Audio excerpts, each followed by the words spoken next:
Kembali lagi bersama saya, Joko Sore. Hari ini kita bahas tentang politik ekonomi dalam kehidupan sehari-hari tanpa kita sadar. Jadi di tengah hiruk pikuk kehidupan kita sehari-hari, banyak orang merasa bahwa politik dan ekonomi itu adalah urusan para elit, bukan persoalan masyarakat biasa.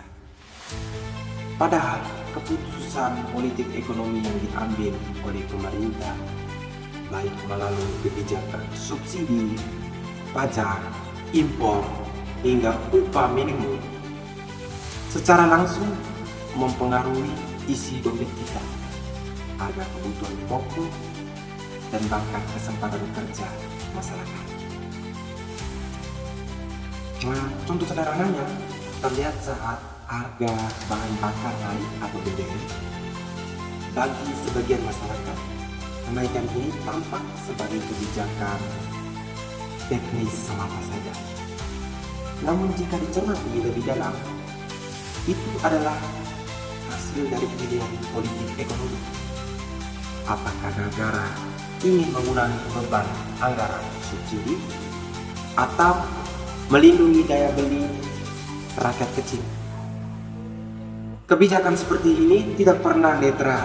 Ia selalu berpihak entah pada kekuatan pasar, kepentingan negara, ataupun juga kesejahteraan rakyat.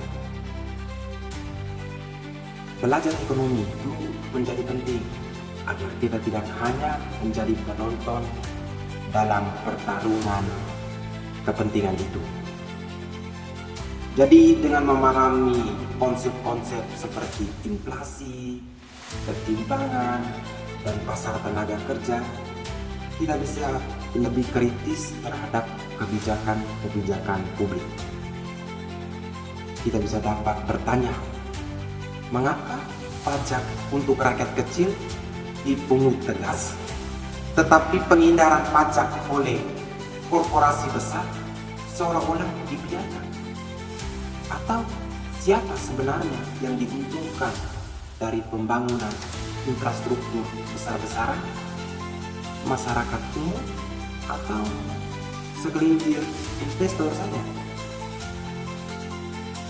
Jadi politik ekonomi itu bukan sekedar teori di ruang kuliah yang kita belajar, tetapi dia hidup dan hadir seperti di warung, pasar, bahkan di rumah tangga kita.